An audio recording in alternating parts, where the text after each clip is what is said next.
Hello guys, வணக்கம் and welcome back to சிறப்பு media 2.0. நான் உங்கள் உதய். இந்த வீடியோவில் நம்ம எதை பற்றி பார்க்க போகிறோம் அப்படின்னு பார்த்தீங்கன்னா, பிக் பாஸ் சீசன் 9 உடைய 8வது வாரத்துக்கான 5வது நாளுக்கான மதிய நேர ஓட்டிங் முடிவுகளை தான் இந்த வீடியோவில் முழுசாக பார்க்க போகிறோம்.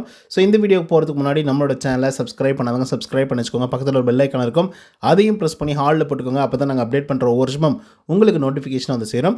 அதுதான் இந்த வீடியோக்கு குறைஞ்சபட்சம் ஒரு 1000 லைக்கான எதிர்பார்க்குறோம். ஸோ லைக்கை போடுங்க, வீடியோ பாருங்கள், வாங்க இந்த வீடியோக்குள்ள வந்து போகலாம். நம்பர் 1 பொசிஷனில் யார் இருக்காங்க அப்படின்னு பார்த்தீங்கன்னா, விக்ரம் அவர்கள் தான் வந்து இருந்துட்டு இருக்காங்க. ஸோ அவங்க வாங்கிய ஓட்டுகளோட எண்ணிக்கை அப்படின்னு சொல்லி பார்க்கும்பொழுது 1,625 ஓட்டுகளாகும். அண்ட் பர்சன்டேஜ் ஆஃப் ஓட்டிங்ஸ் அப்படின்னு சொல்லி பார்க்கும்பொழுது 15.88% இருந்துட்டு இருக்காங்க விக்ரம் அவர்கள். ஸோ விக்ரம் அவர்கள் வந்து முழுமையாக இப்போ விக்ரமாக வந்து மாறியிருக்காரு அப்படின்னு வந்து சொல்லலாம். ஏன்னா அவருடைய ஆட்டம் வந்து டோட்டலாக வந்து சேஞ்ச் அவுட் ஆயிருக்கு. அண்ட் யாரையுமே முன்னாடியெல்லாம் ஹர்ட் பண்ண மாட்டார். அப்படியே யாராவது இவர் ஹர்ட் பண்ணாலையும் ரொம்ப பொறுமையாக பொலைட்டாக வந்து பார்த்திங்கன்னா பேசிகிட்டு இருப்பாங்க.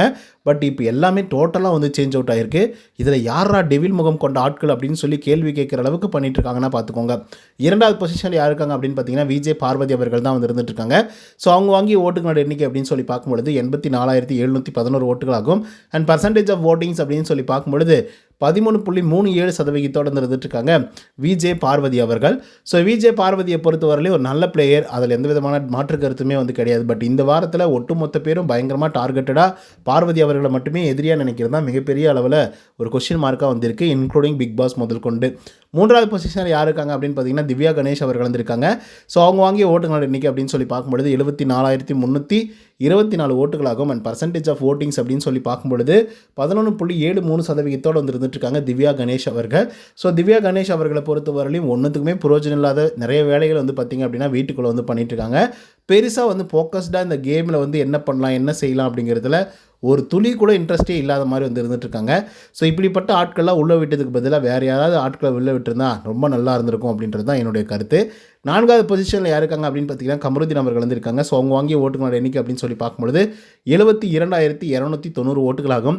அண்ட் பர்சன்டேஜ் ஆஃப் ஓட்டிங்ஸ் அப்படின்னு சொல்லி பார்க்கும்பொழுது 11.41% இருந்துட்டு இருக்காங்க கமருதீன் அவர்கள்.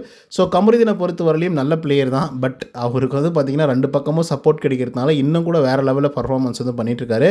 அல்லு அர்ஜுன் படத்தில் வந்து ஒரு டைலாக் வரும். அந்த டைலாக் என்ன அப்படின்னா, இவன் என்னடா இவ்வளோ கோரமாக வந்திருக்கான், இவனுக்கு கொஞ்சம் பூவையும் பொண்ணுங்களையும் காட்டுங்கடா, கொஞ்சம் சாதுவாகட்டும் அப்படின்ற மாதிரி வந்து ஒரு டைலாக் வரும். ஸோ அந்த மாதிரி தான் வந்து பார்த்திங்கன்னா கமருதீன் வந்து இருந்துட்டு இருக்காரு.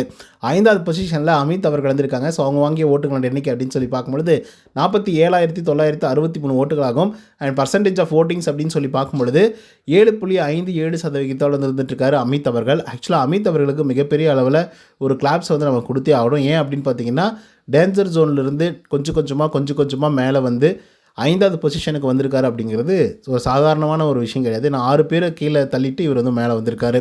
அதுக்கடுத்து 6வது பொசிஷனில் யார் இருக்காங்க அப்படின்னு பார்த்தீங்கன்னா, ரம்யா ஜோ அவர்கள் இருந்திருக்காங்க. ஸோ அவங்க வாங்கி ஓட்டுகளோட எண்ணிக்கை அப்படின்னு சொல்லி பார்க்கும்பொழுது 43,219 ஓட்டுகளாகும். அண்ட் பர்சன்டேஜ் ஆஃப் ஓட்டிங்ஸ் அப்படின்னு சொல்லி பார்க்கும்பொழுது 6.82% இருந்துட்டு இருக்காங்க ரம்யா ஜோ அவர்கள்.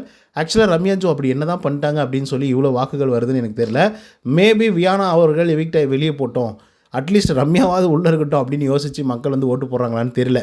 ஓகே, ஸோ அதுக்கடுத்து யார் இருக்காங்க அப்படின்னு பார்த்தீங்கன்னா, கனி அவர்கள் 7வது பொசிஷன் வந்து பிடிச்சிருக்காங்க. ஸோ அவங்க வாங்கி ஓட்டுகளோட எண்ணிக்கை அப்படின்னு சொல்லி பார்க்கும்பொழுது 42,450 ஓட்டுகளாகும். அண்ட் பர்சன்டேஜ் ஆஃப் ஓட்டிங்ஸ் அப்படின்னு சொல்லி பார்க்கும்பொழுது 6.7% இருந்துட்டு இருக்காங்க கனி அவர்கள்.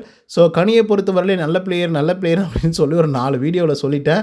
ஆனால் அதை நான் எல்லாத்தையுமே வித்ட்ரா பண்ணிக்கணும் அப்படின்னு நான் நினைக்கிறேன். ஏன்னா காலையில் அவங்க பண்ண வேலை சம்பவம் வந்து அந்த மாதிரி ஒரே ஒரு சிங்கிள் % கூட வந்து பார்த்திங்க அப்படின்னா பார்வதி அவர்களுக்கு கிரெடிட்ஸ் போயிடவே கூடாது அப்படின்றதுல ரொம்ப குறியாக வந்து இருந்துட்டுருக்காங்க கனி அவர்கள்.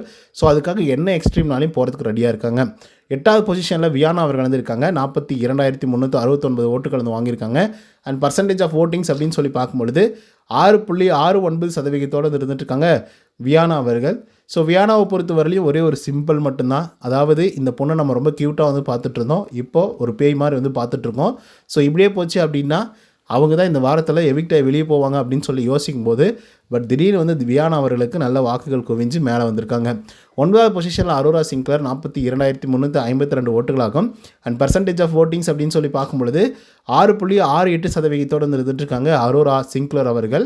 ஸோ அரோராவை பொறுத்தவரையிலும் இந்த வாரத்தில் நிறைய விஷயங்கள் வந்து பார்த்திங்கன்னா ஓப்பன் அப் ஆகியிருக்காங்க. சொல்லப்போனால் டான்ஸ் ஆடுற விஷயங்களாக இருக்கட்டும், பாட்டு பாடுற விஷயங்களாக இருக்கட்டும், இல்லை பாட்டை வந்து எழுதுகிற விஷயங்களாக இருக்கட்டும் அப்படின்னு சொல்லி ஓரளவுக்கு என்டர்டெயின் பண்ணுற மாதிரி வந்து பார்த்திங்க அப்படின்னா சில விஷயங்களை வந்து பண்ணிகிட்ருக்காங்க.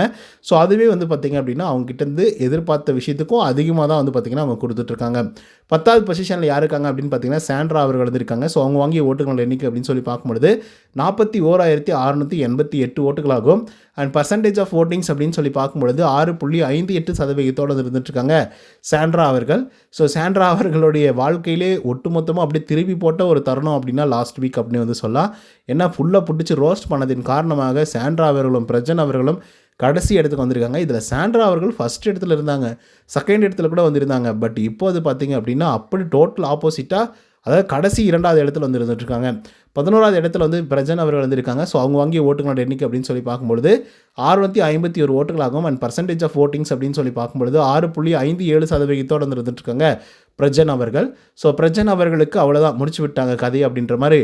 கப்புள்ஸாக எப்படி வந்து உள்ளர வந்தாங்களோ அதே போல் இந்த வாரத்தில் 2 எவிக்ஷன் வச்சு 2 பேரையும் வெளியே அனுப்பிச்சா ரொம்ப சந்தோஷமாக வந்திருக்கும். எனக்கு தெரிஞ்சு பிரஜன் அவர்கள் ஓரளவுக்கு திருந்திட்டார் அப்படின்ற மாதிரி தான் நமக்கு வந்து தோணுது. பட் சாண்ட்ரா அவர்கள் எப்படிப்பட்ட ஆள் அப்படின்றது இப்போ வரைக்குமே நமக்கு வந்து தெரியல. ஏன்னா அவங்க ஸ்டூடெண்ட்டாக இருக்கிறதுனால பெருசாக வந்து பார்த்திங்க அப்படின்னா அவங்க ஃபோக்கஸ்டாக வந்து இல்லை, ஏதோ போகிறாங்க வராங்க சாப்பிட்றாங்க தூங்குறாங்க. பட் பிரஜன் கிட்ட அவ்வளோ ஒன்றும் கான்டாக்ட்லாம் வந்து வச்சுக்கிறதுல, அதிகமாக பேசிக்கிற வேலையெல்லாம் வந்து பண்ணுறதில்ல. அதாவது முன்னே இருந்ததை விட கிட்டத்தட்ட ஒரு 95% வந்து குறைச்சிட்டாங்க அப்படின்னு தான் வந்து சொல்லும். ஒரு 5% வந்து இருக்குது, எங்கே போகிறாங்க என்ன பண்ணுறாங்க அப்படிங்கிற மாதிரி 2 பேரும் மாறி மாறி வந்து பார்த்துக்கிறாங்க.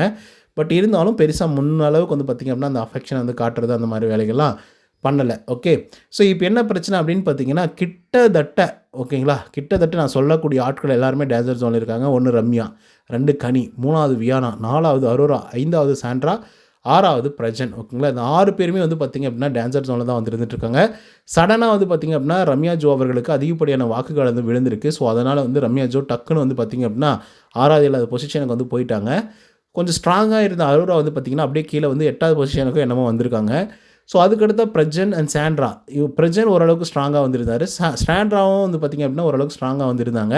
பட் சடனாக பார்த்தா எல்லாமே வந்து பார்த்திங்கன்னா மொத்தமாக மாறிடுச்சு. சொல்லப்போனால் நேற்றுக்கு வரைக்குமே வந்து கனி அவர்கள் எவிக்ட் ஆனாலையும் வாய்ப்பு இருக்குது அப்படின்ற லெவலுக்கு வந்து இருந்தது. ஏன்னா வியானா அவர்களை விட ரொம்ப குறைவான வாக்குகள் கொஞ்சம் தான் வந்து பார்த்திங்கன்னா கொஞ்சம் அதிகமாக வந்து வாங்கியிருந்தாங்க. ஸோ அதனால் வந்து இந்த 2 பேரில் யாருனாலும் எவிக்டாக வெளியே போகலாம் அப்படிங்கிற மாதிரி வந்து இருக்கும் பொழுது சடனாக பார்த்தா ரம்யாவுக்கு அதிகமாக வாக்குகள் விழுந்திருக்கு, வியானாவுக்கு அதிகமாக விழுந்திருக்கு, அதுக்கப்புறம் கனி அவர்களுக்கும் அதிகமாக விழுந்துருச்சு. கீழே இருக்கிறவங்கலாம் டக்குன்னு மேலே போயிட்டாங்க, மேலே இருக்கிறவங்கலாம் டக்குன்னு வந்து கீழே வந்திருக்காங்க.